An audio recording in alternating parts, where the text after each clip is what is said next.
Man, right to it. No, I mean, Piggy actually practiced today. He's moving around okay. Josh is practicing. We'll get through tomorrow and kind of make a decision, but it'll be one of those two for sure. And, we'll figure it out after tomorrow's practice. In terms of getting consistency on offense, how difficult? I mean, you've been through this before, 2012. Unfortunately, yeah. But almost, I want to say you almost had better results in terms of your offense that year. Was still pretty productive.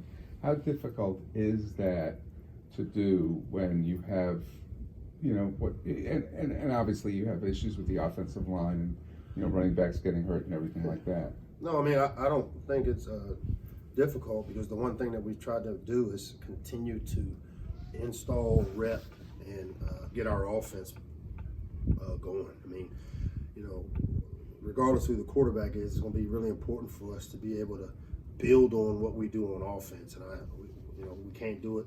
Obviously, one of the quarterbacks does certain things better, the other one doesn't. But we've got to get all 11 guys being able to execute it. So we've tried to stay consistent with a lot of the game plans. Obviously, like I said, we always gear it toward the strength of the quarterback. And it's frustrating for me, because in a perfect world, you just want a guy to be your starter, build off of it, improve him, get him to get better within the system. And we just haven't had that ability consistently. But we've got both guys kind of healthy now, and we got some healthy competition. I always think that anytime you can create competition at any of the positions, we got better, or we get better. And I look at our young offensive line where I see us making strides. And so, it's a big picture thing for us to make sure that we don't maybe cut things down based on who's in there and who's out of there, and just keep trying to help the offense grow. Was Pig limited today, or was he? No, he took all the reps. I mean, he took all the reps. We didn't limit him at all, so it's good to see him out there. So they basically split the first team. Yep, they did.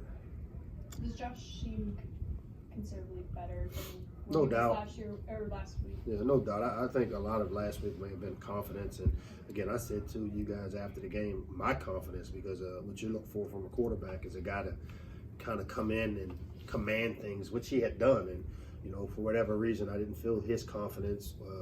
He missed the early throw, and just the way the game played out. But I think this week he showed the focus, and it's almost as if he's kind of re-engaged himself. And so I'm hoping we can have a good week out of him. Coach, coming off a matchup with Minnesota as a team, big physical team, likes to play defense, run the ball, and Michigan kind of fits that same mold. Do you see any similarities in what the two teams like to do? And does your preparation for Minnesota, do you feel like that might have helped you at all for this week? Well, I hope it helps us, because obviously we didn't play the run very well at all. And if anybody knows who Jim Harbaugh is and the identity that he has with his style of offense, they're going to run the football. And so there's no doubt that we've made that a point of emphasis. Obviously when you give up the type of yards we gave up last week, we've got to make sure we get that thing taken care of, and the ability to stop the run. So playing Minnesota, and as you look at our schedule throughout, we're going to continue to see that as you get to this part of the year. Good teams have the ability to run the football, and good teams know how to stop the run. So those are two areas we need to continue to see improvement in. Obviously, Peoples-Jones is a very dynamic receiver. What are the kind of challenges in game planning for him? Well, I mean, between Peoples-Jones and Nico and all, I mean, they've got 4 guys that are all big, long, guys that are matchup problems.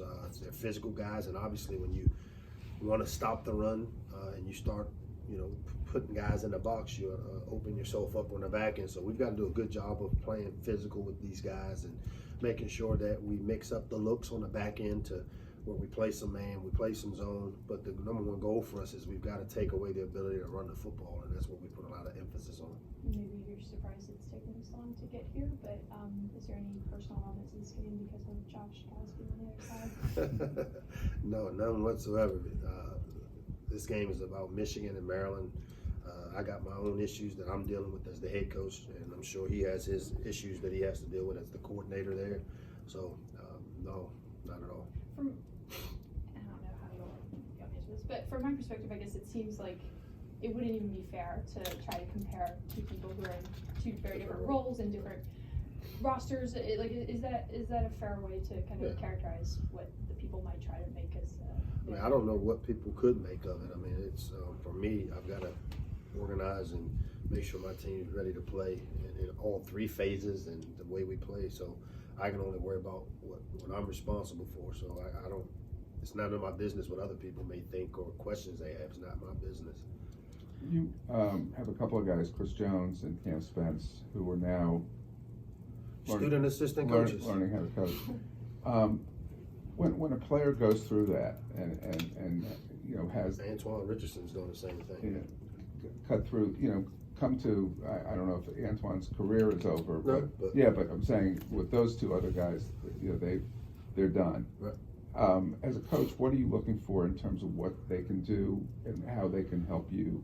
How they can help the guys out there? Yeah, I think the big thing is those guys were experienced players that know the system per se from being there through the spring, and I think they bring another dynamic to it in that they're kind of that intermediary role between they get to see the hours the coaches put in.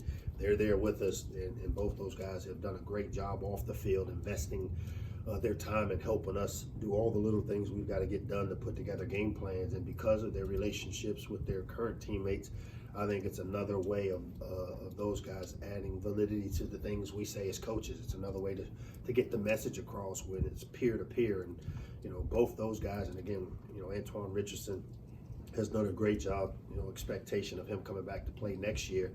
That I just think as a player, you learn so much more when you actually sit back and have an opportunity to see how it's coached, how it's installed, why it's called that, why it's important to do it a certain way, and those guys maybe bring some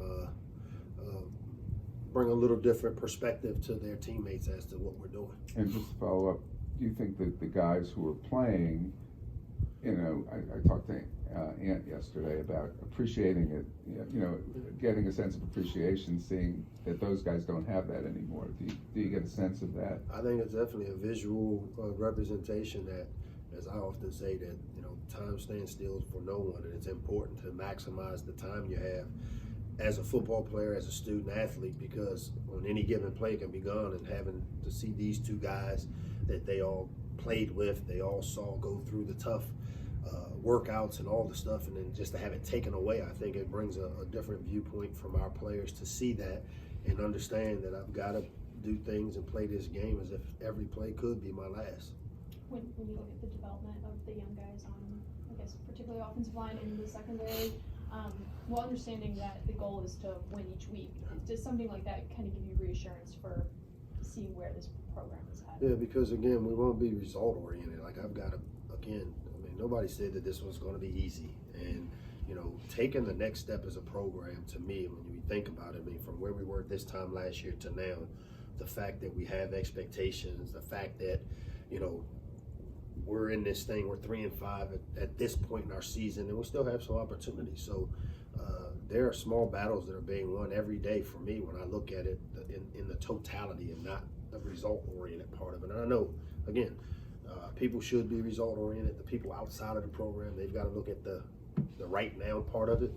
For me, I've got to look at seeing that our offensive line is developing, and now all of a sudden the protection's a little better. Our run game is a little better. We're being able to create holes against really good defenses, and our young corners now are being able to be in good coverage and make plays. So there are small battles that, as you set the culture, that will be the foundation around here for a long time, that, you know, I can't get caught too much on the results of it. It's important because we need to win, and I want to win and do whatever it takes to be able to win. But nobody said this was going to be easy, and we got to take the next step, and the next step is always the hardest.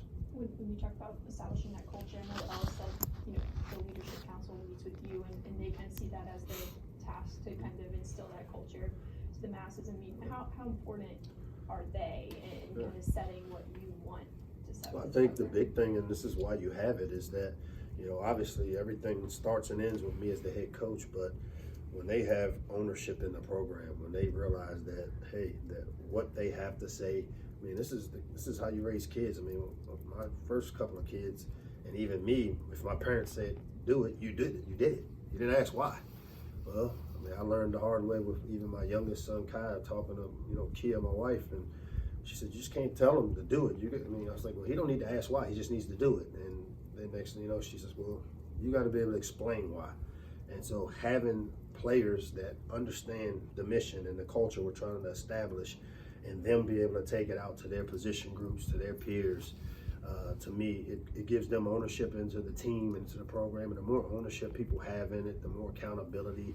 You know, I always talk about our accountability is horizontal, that everybody can call everybody out if they're not living up to the standards that we set as an organization. Thanks, Coach. Thanks. Thank you.